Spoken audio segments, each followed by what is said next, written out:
Hey y'all, welcome to my garden. My name's Rachel and I like to garden for butterflies.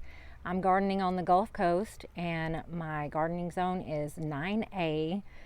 Last week I bought way too many plants. Like, it was just not an advisable thing, and for the past 2 days I've been planting them and I've been looking around the garden. It looks like I haven't even hardly done anything, but I am in so much pain. My hands are raw and my back hurts and my legs hurt. And I know I won't learn. I won't learn next year. Next year I'll do the exact same thing. I'll go buy a pile of plants and kill myself putting them in. But I'm looking forward to showing you where they are. So let's get started. I always like starting right here, looking at the rose arbor. I'm really enjoying the symmetry of the front part of the rose arbor, and so many things survived the winter. I'm very thankful for that. There are different kinds of salvia, the small leaf kind and the large leaf kind. And I put a few annuals in this pot right here. I'm really liking this combination of the phlox and the petunia and the dusty miller. Just so pretty. I hope it'll spill out from the container. I have planted 2 clematis at the base of the rose arbor. You can't tell. It's right here. It's just that little thing right there between those blocks. This one is going to be a dark pink one, and then over on this side I'm going to have a purplish blue one. The reason why those rocks are there is to keep the armadillos from digging them up. I'm going to let the hydrangeas grow and not put pots right here, so maybe they'll get more sun this year. But I've taken my pots and I've kind of surrounded the circle garden with them. At first I was doing that because I thought maybe it would keep the armadillos out, but then I realized I couldn't do it in a complete circle because I really do need to walk over there. So I'm going to put stones back there. I stole the stones from that little area and I put them right here. I'm going to show y'all. Right here. And this is where I put down some wire mesh when I was planting, and it just turned out to be too difficult to do. I'll show you how I started to do that. And I was planning on doing that with all the plantings, but I gave up pretty quickly after I realized it was going to be too much of a pain. In Foley, they have really pretty flower beds in Foley, and I saw they have a really great color combination that I wanted to copy, and it's silver and burgundy and light pink, and so that's what I'm kind of doing in this area right here, and I'm hoping that it will fill in. We'll see. So these 2 large shrubs on either side right here, these are those black and blue salvia that just grew and grew and grew from last year, and they're just insanely large. I have seen hummingbirds drinking from them, and so I've decided to embrace the gigantic nature of them and plant some more so it'll look more like it was intentional, which it really wasn't. But you can see there's one right there that I've planted, and then I'm going to have another one is growing right there, and I've got another one over there under the bird feeder. So if those grow as large as these other ones in this flower bed grew, then I'll have a little bit of height in the garden, which I think would be nice. I also planted a black and blue salvia right here in front of the air conditioner. So I'm hoping it'll grow up really tall and kind of block out the sound from the air conditioner when I'm in the garden. And I chopped it in half, a lemon balm plant that I had growing in the circle garden, and then I cut that in half, and I've planted these right here on either side of this, I think it's called Datura. I had to dig this out, this center one. It's that bright yellow. I had to dig it out because it was dying under the salvia. So I hope it'll have another chance over here in the sun. And I'm letting this lemon mint right here grow. Isn't it pretty? I just really like the rosette looking tops to them. I don't think they flower, but you know, I don't know. I've had them for about a year, but you can see they're growing here and they're growing through this flower bed. And all that green right there is lemon mint. It's just kind of taking over. That's all right. I think it's going to be okay, because whenever I don't want it, I'll just dig up the part that I don't want. But this right here is Stokes aster. That came back from last year, and it's probably going to flower soon. And then of course that's Gerber daisies right there. That kale lived forever. Oh, and let's see, this right here, it did not do well last year, but it survived the winter. And I've got some there and here, and it's right here on the edge. That purple, that is, I want to say it right, let's see, Calibrachoa, I think that's what it is. But doesn't it look pretty with the pink, let's see, pink petunias and the Dusty Miller, and then this is like a light colored Mexican heather. I really like that color combination a lot. I hope that'll fill in and be pretty. And the tulips that are in these pots are finally starting to come up. And I'm really excited about seeing what they look like. I've forgotten what I planted, so it's going to be a mystery. Oh, look at this. Look at that. Is that not cool? That is a black pansy. I threw out a bunch of seeds for black pansy, but they must grow slower than the other ones because there are a few in these pots that are opening up, and they're just so interesting looking. This is the spot where I cut the lemon balm out and I put some seedlings that I started.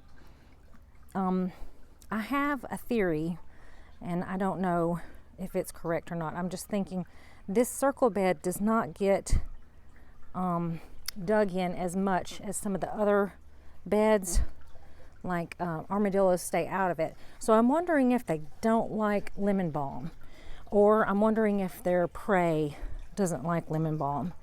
So something that I'm going to start doing is I'm going to cut the lemon balm in half, because I really don't want it to fill up this whole bed, and I'm going to start planting it around in the yard, in other places, around plants that I don't want the armadillos to dig up, and see if maybe that can be a natural way to deter the armadillos, because you know, I would rather have lemon balm everywhere than have the armadillos digging up my stuff. So we'll see if that works. I'll let y'all know.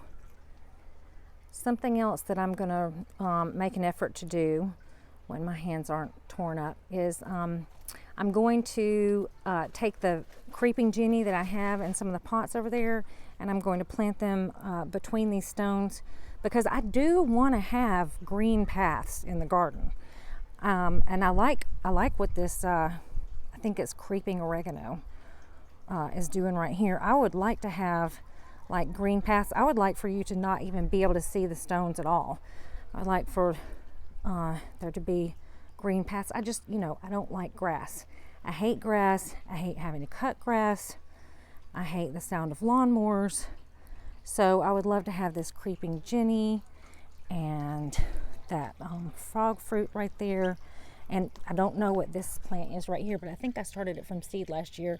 I just can't remember what it is. Maybe one of you would know. There it is right there. Isn't it pretty? It's doing great. It's really healthy. I went back and I looked through my seed packets, and I couldn't find anything that looked similar to that, but I know that I did plant it from seed. I'll show you the other places I have it, because I put a tiny little seedling right there, and now that's growing. And then I had another seedling right there, and it grew, and then there's that other mound of it. So if I could grow that through all the paths, I would really be happy. And I can't remember if I told y'all that I did spray the roses for black spot, and look how healthy the leaves are. Just gorgeous. Don't you love the burgundy color of the brand new growth on rose bushes? In fact, I'm gonna spray the rose bushes again today. I've decided to do it every 7 days. I don't think I'm gonna tell y'all how I do it, because the container seems to make it really frightening. They want you to cover up with long sleeve shirt. They want you to wear long gloves. It sounds like it's probably a very sketchy kind of thing to use. So I don't want to be held liable if anybody else follows my directions and then, I don't know, gets cancer. And here is a cute little plant that I'm excited about. I didn't even know it could grow in this area. It's called Bugleweed, and it can also be a ground cover. I think it ends up having like purple flowers. So I bought one because I didn't know whether it was going to grow or not. So we're going to just see if that works. And if it does, I'll buy more when I come across it. And this is something called, I think it's called Bellis. It's got a very light colored pink flower. And I looked it up. It looked like it's some kind of weed in England, but it probably won't be able to grow very well here. We'll see. I know I've talked about this plant before. I really love it because, number one, it grows so easily from seed, but mainly I love it because butterflies love it and bees love it, and it smells good. It grows everywhere. You'll feel like a rock star when you have it. It's anise hyssop or agastache, and this is it starting to bloom right here. But I was going to show y'all what seedlings look like because I have bunches of them growing, and these things have been so tough because they started from seedlings way back in the fall. Here's one, a small one, but I'm going to show you. I'm just going to keep getting smaller and smaller, and then here's a tiny one, and you can just tell that that's what it is. It's got like a kind of little purpliness to it, but I would recommend buying seed and throwing it out and letting it grow, and you'll never have to buy seed again.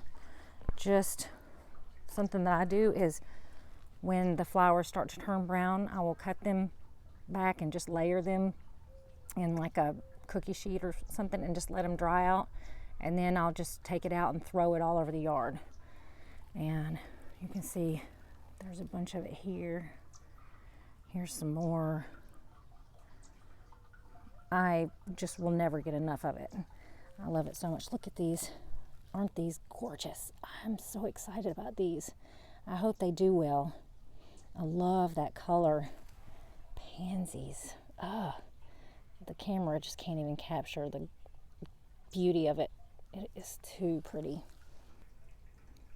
One other thing that I wanted to talk about is the color palette that I've been thinking about and wanting to have put together in the garden, and this really does sum it up for me.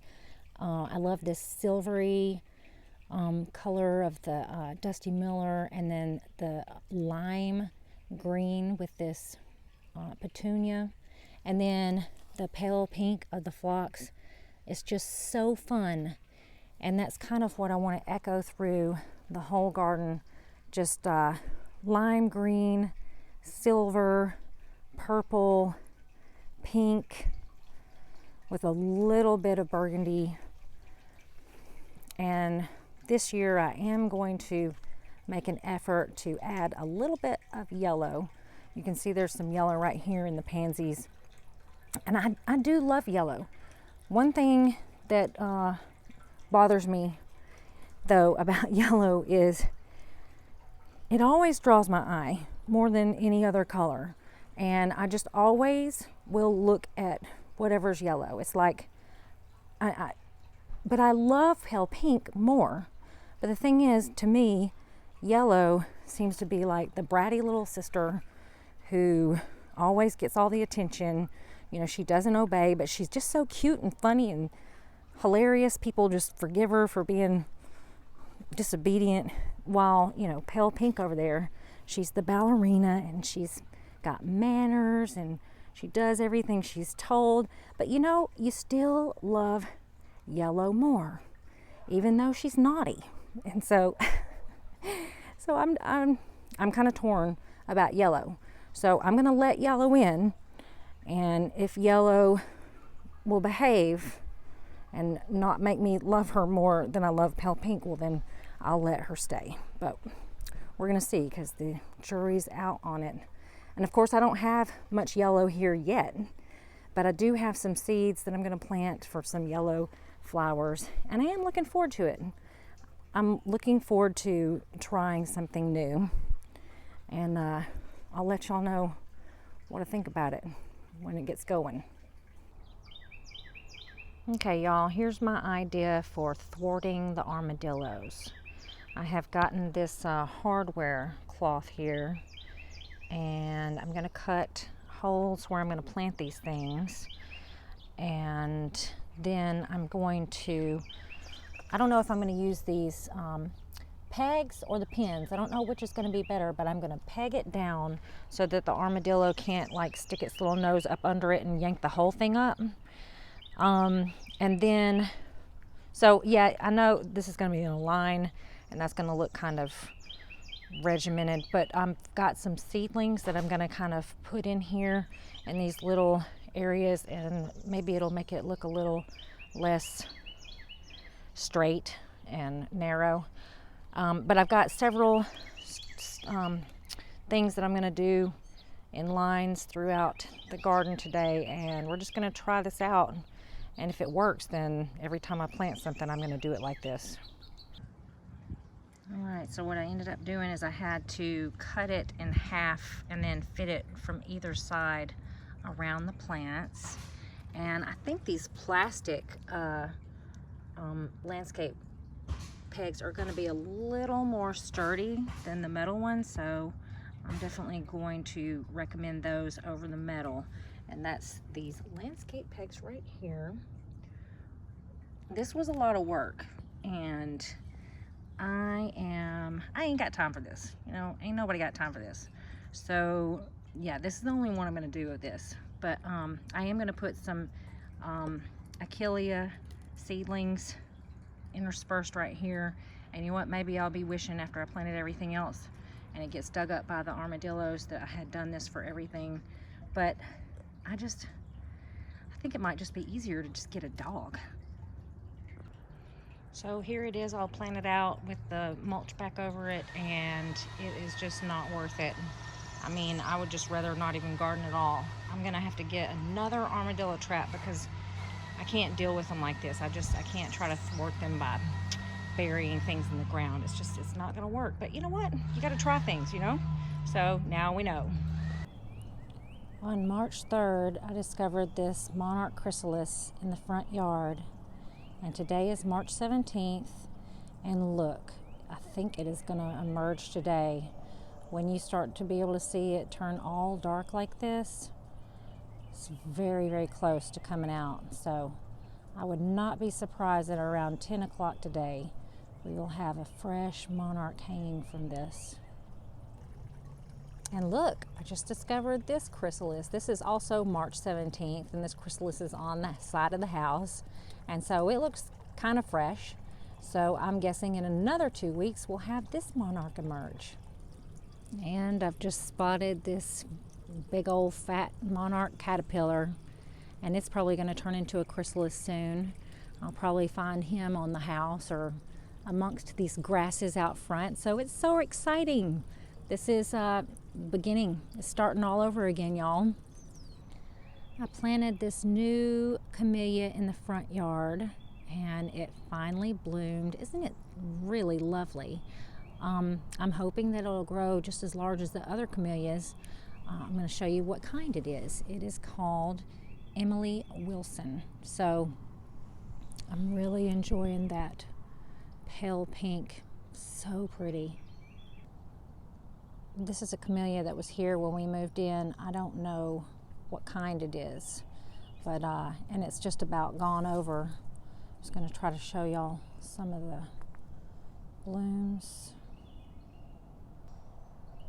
What I really like about this camellia is that the petals are like light pink on around most of them, and then around the edge it's a little darker, and then on the inside there's kind of a yellow center, and so it starts to just look like it's lit from the inside out, and it's a really lovely view. These usually bloom in February, and they kind of bloomed a little late this year, but they're almost done now. You can see from the amount of petals on the ground that I'm going to be a little hard pressed to find a good blossom on this camellia, because it's really gone over. But look at it. Don't you love the stripes? And this was just covered in it. I should have come out here and videoed it sooner, but isn't it just beautiful? They just look edible. The candy striping, I mean, they just look like they should taste like peppermint, don't they? And what's awesome about this is it is an evergreen. It stays green. These leaves are glossy and gorgeous all year round. And it grew, you know what, I think this is about 8 feet tall. It is tall and thick. So this is a really great, I guess you would call it a shrub / tree to grow for privacy and for beauty. I would like to have 10 more of these. I'm going to take these inside and float them in a bowl so I can appreciate them for a little bit longer. I bought this crystal bowl at the Island thrift store. I think I probably got it for about $1. And I think it's a camellia dish. I don't think it's a candy dish, but doesn't it look like a candy dish with these camellias in it?